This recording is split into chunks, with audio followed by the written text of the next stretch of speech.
Hello friends, स्वागत है आपका। आज हम बात करेंगे रेल विकास निगम लिमिटेड के बारे में, यानी आरवीएनएल के बारे में। दोस्तों, आरवीएनएल अपने ऑल टाइम हाई से लगभग 25-30% डाउन है और ये लगातार डाउन ट्रेंड में ही चलता जा रहा है।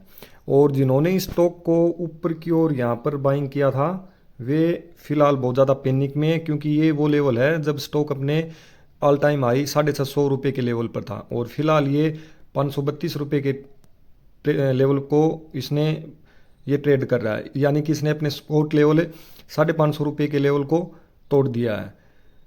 तो इसमें जिन्होंने ऊपर की ओर बाइंग कर रखी है उनको बहुत ज़्यादा नुकसान हो रहा है। तो आज हम इस वीडियो में बात करेंगे कि ये स्टॉक आने वाले टाइम में 450 रुपये जाएगा या स्टॉक अपने पुराने आई 600 को पार करके 650 के ऊपर चलेगा, या फिर इसमें आपको 450 रुपये के लेवल देखने को मिलेंगे। इस पर बात करेंगे, लेकिन इसमें स्टॉक में एक बड़ी अपडेट निकल के सामने आई है कि स्टॉक का अगस्त महीने का म्यूचुअल फंड का डाटा सामने आया है। और चलिए मैं उसमें आपको दिखाता हूँ कि म्यूचुअल फंड ने इन स्टॉक में कितनी हैवी बाइंग की है।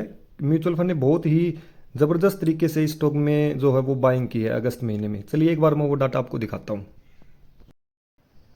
तो ये आप स्क्रीन पर देख सकते हो, ये अगस्त 2024 का म्यूचुअल फंड का डाटा है।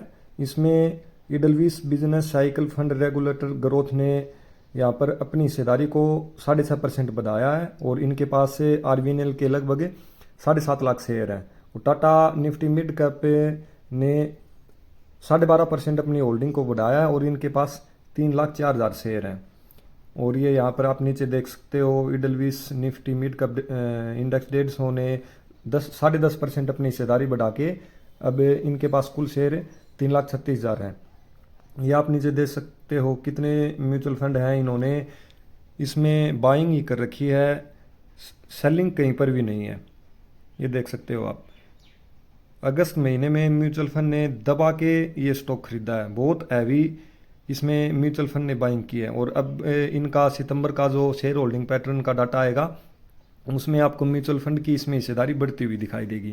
तो इससे ये तो साबित होता है कि अगर म्यूचुअल फंड इस स्टॉक में बाइंग कर रहे हैं तो स्टॉक में कुछ बहुत जल्दी बड़ा होने वाला है, क्योंकि इतने बड़े फंड इस स्टॉक में अगर पैसे लगा रहे हैं तो बहुत ही सोच समझ के फंड इन किसी भी स्टॉक में पैसे लगाते हैं। तो ये बहुत ही अच्छी बात है आरबीएनएल के स्टॉक के लिए। और अब बात करते हैं कि स्टॉक वापस से 450 के लेवल आपको दिखाएगा या ऊपर की ओर इसमें आपको 650-700 के टारगेट देखने को मिलेंगे। एक बार उस पर भी बात करते हैं।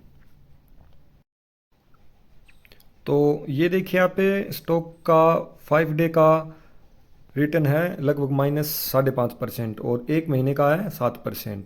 और 6 महीने में स्टॉक ने लगभग 300% का रिटर्न अपने निवेशकों को दिया है। तो ऐसी बात नहीं है कि स्टॉक में कोई खराबी है या फिर स्टॉक में कोई गलत न्यूज़ है। स्टॉक में सिर्फ फिलहाल तो गिरने की सबसे बड़ी वजह ये है कि स्टॉक में प्रॉफिट बुकिंग है।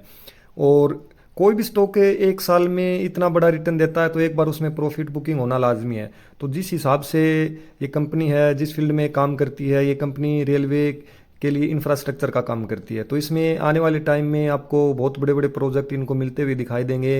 इनके रेवेन्यू और सेल्स भी बहुत अच्छे हैं, इसलिए इन पिछले 3-4 सालों में इनके सेल्स में, रेवेन्यू में लगभग 5 से 10 गुना का जंप आया है और उसी हिसाब से स्टॉक ने भी आपको रिटर्न निकाल के दिए हैं। और अभी इनमें जो म्यूचुअल फंड की डाटा निकल के आया है, इनमें म्यूचुअल फंड ने अपनी हिस्सेदारी को स्टॉक में बहुत ज़्यादा बढ़ाया है। तो इससे ये साबित होता है कि म्यूचुअल फंड अगर कोई भी स्टॉक खरीदता है तो वो लॉन्ग टर्म के लिहाज से किसी भी स्टॉक में इन्वेस्ट करते हैं। तो लॉन्ग टर्म के लिए स्टॉक बहुत अच्छा होने वाला है। और जिन्होंने इसको ऊपर की ओर बाइंग किया था जुलाई में, लगभग ये 650 रुपये के लेवल पर था, उस टाइम जिन्होंने बाइंग किया वो हैवी लॉस में है। लेकिन वो फिलहाल ये कर सकते हैं कि अपने स्टॉक को एवरेज कर सकते हैं इसमें, और